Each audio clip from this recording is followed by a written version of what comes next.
Bonjour à tous, bienvenue sur Mathessa, ma chaîne de maths pour dédramatiser. Au programme aujourd'hui une leçon très importante pour les élèves de seconde, mais qui pourrait également intéresser tous les élèves de première ou de terminale. Lecture graphique et fonctions. Nous sommes bien évidemment dans le chapitre de seconde qui traite de variation de fonctions et extréma. Je vous insère comme d'habitude le lien vers la playlist du chapitre afin que vous puissiez vérifier vos acquis et vos connaissances. Connaissez-vous par exemple tout le vocabulaire des fonctions? Savez-vous construire un tableau de variation? On a donc ici sur la partie droite du tableau la représentation graphique de deux fonctions, f et g, qui sont définies sur -3, 6. Je vous propose au tableau de nombreuses questions qui traitent du graphique. C'est maintenant à vous de jouer. Si vous vous sentez suffisamment à l'aise, eh bien comme d'habitude, je vous propose de mettre la vidéo en pause. Vous allez donc tenter de répondre à toutes ces questions préparées pour vous. Et on se retrouve évidemment juste après pour la correction. Allez, un brouillon à crayon, et c'est parti.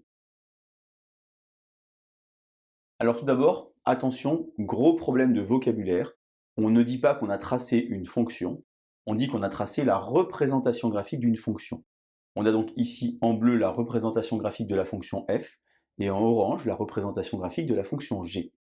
Première question, quelle est l'image de 3 par f? Si vous avez un problème de vocabulaire, je vous insère le lien vers la vidéo de Mathessa qui traite de vocabulaire des fonctions. Il y a différents moyens mémotechniques pour ne pas se tromper. Je dis par exemple que l'antécédent est dedans, une allitération, ici une répétition d'un son consonne. Ça veut donc dire ici que 3 est l'antécédent. On va donc aller chercher 3 sur l'axe des abscisses horizontalement et aller chercher l'intersection avec la représentation graphique de la fonction f. On obtient alors ici que f de 3 égale -1. Deuxième question, quel est l'antécédent de -1 par g? Si je cherche l'antécédent de -1 par g, c'est donc que -1 est une image. Je me mets donc sur l'axe vertical, je descends à -1, et horizontalement, je vais chercher l'intersection avec la représentation graphique de la fonction g. Il y a ici un point de coordonnées 5, -1, première coordonnée x, abscisse, deuxième coordonnée ordonnée.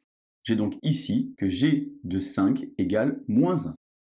J'ai donc écrit ici f de 3 égale à -1, 3 est l'antécédent, -1 est l'image. G de 5 égale à -1 est l'image, 5 est l'antécédent. Troisième question, combien 4 a-t-il d'antécédents par f? Si je cherche le nombre d'antécédents à 4, c'est donc que 4 est une image. Je vais donc chercher sur l'axe vertical 1, 2, 3, 4, poser ma règle, et regarder l'intersection entre ma règle et la représentation graphique de la fonction f. Je me rends compte finalement qu'il va y avoir deux intersections, et je peux donc dire ici que 4 possède deux antécédents par la fonction f. Et que se passe-t-il pour g? Eh bien, lorsque je fais la même démarche, 1, 2, 3, 4 et je pose ma règle, eh bien, je me rends compte finalement que la règle et la courbe ne se coupent jamais. Ça veut donc dire ici qu'il n'y a pas d'antécédent pour g. Alors moi, je vous déconseille d'écrire 0, car on pourrait croire que 0 est antécédent. Moi, je vous propose par exemple d'écrire aucun. On peut donc dire que 4 n'a aucun antécédent par la fonction g.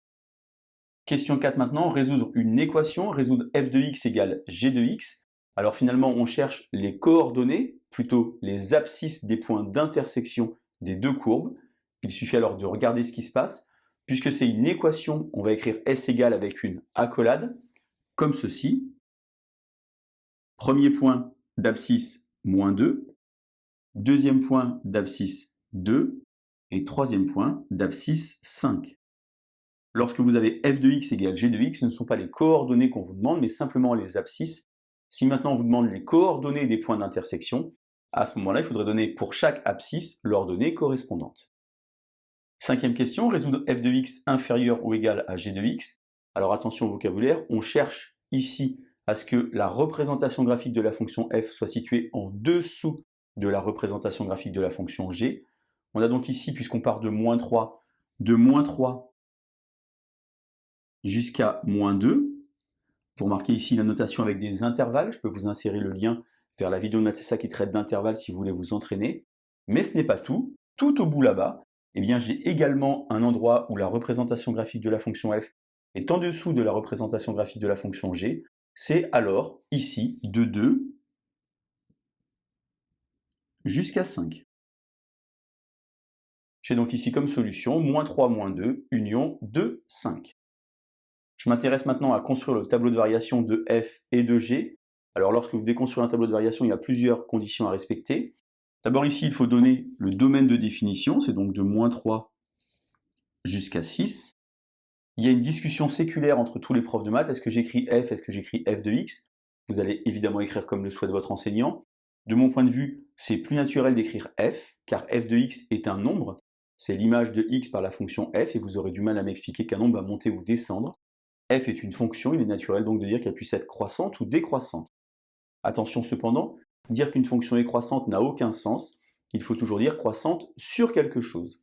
Lorsqu'on observe ici la représentation graphique de la fonction f, d'abord, la fonction est croissante de moins 3 jusqu'à 0, puis décroissante, et enfin croissante.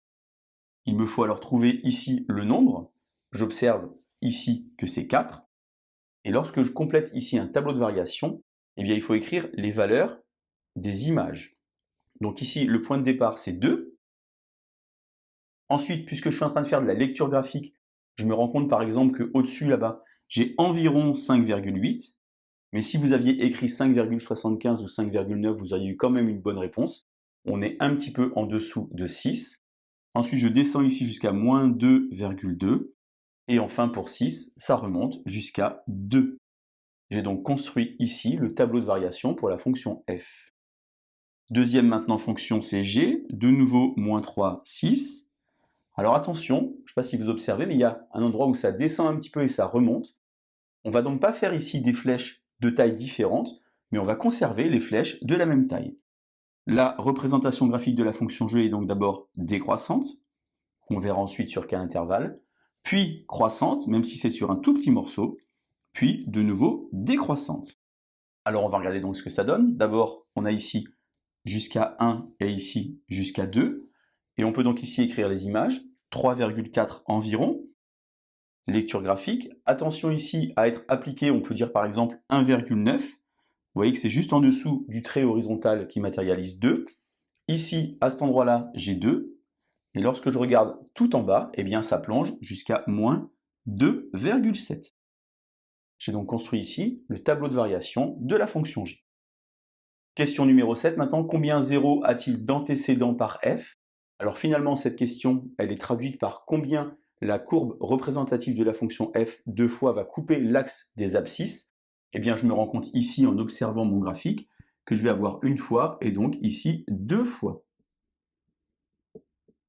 Ça veut donc dire qu'il existe deux nombres tels que f de quelque chose égale à 0. Pourquoi cette question? Car maintenant, on va construire le tableau de signes de la fonction. De nouveau, on va donc écrire le domaine, de moins 3 jusqu'à 6. Je viens d'expliquer ici que f, elle est coupée deux fois. On a donc ici deux nombres à poser. Tout à l'heure, je vous ai expliqué que moi, je préférais écrire f pour le tableau de variation.